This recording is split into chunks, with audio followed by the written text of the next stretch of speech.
এই বাচ্চাটি নতুন কনেকে দেখে ভয় পেয়ে যায় আর চিৎকার করে দূরে সরে যায়।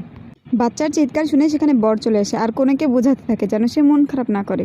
বরের নাম ছিল আরিয়ান। এরপর আরিয়ান বাচ্চাটিকেও বোঝাতে যায় যাতে সে ভয় না পায়, কারণ মেয়েটি ছিল খুবই সুন্দর আর অনেক ভালো, শুধু ওর মুখের মধ্যে একটা কাটা দাগ ছিল। এরপর বর আর কনে স্টেজে যায়। তখন বর কনেকে বলতে থাকে, তোমার কি মনে আছে আমাদের প্রথম দেখার কথা? এটা বলে ওরা দুইজন কল্পনায় ডুব দেয়। অতীতে কনে অর্থাৎ মাহাকে আমরা আরিয়ানের ফ্ল্যাটের সামনে দেখতে পাই একটা পার্সেল হাতে নিয়ে, যে এই পার্সেলটা নষ্ট করে ফেলেছিল আর আরিয়ানকে বলছিল ও এটার ভর্তুকি দিবে। কিন্তু যখন আরিয়ান এটা দাম দেখায় তখন ও অবাক হয়ে যায়, কারণ ওর কাছে এত টাকা ছিল না।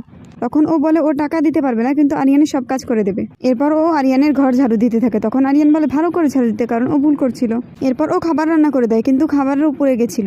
এখন আরিয়ান ওকে বকাঝোকা করে আর সেখান থেকে চলে যায়।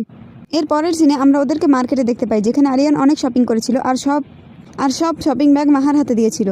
ও সেগুলো টানতে হিমশিম খাচ্ছিল। তখন ওরা ম্যারিমি নামের একটা দোকানের সামনে চলে আসে আর আরিয়ান ওইখানে স্টাফের সাথে কথা বলতে থাকে।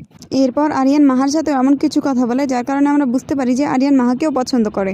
এর কিছুদিন পর আরিয়ান বাসার মধ্যে একটি মেয়েকে আনে, যেটা দেখে মাহা আরিয়ানের সাথে ঝগড়া করে আর জিজ্ঞেস করে এই মেয়েটাকে, কিন্তু আরিয়ান তো ওর সাথে মজা নিচ্ছিল তাই ওকে বলছিল না। এক পর্যায়ে মাহা সেখান থেকে চলে যেতে গেলে আরিয়ান ওকে বলে এই মেয়েটি ওর কাজিন। তখন মাহা হাসে। আপনারা যদি পরের পর্ব দেখতে চান তাহলে অবশ্যই সাবস্ক্রাইব করবেন এবং লাইক করে দেবেন।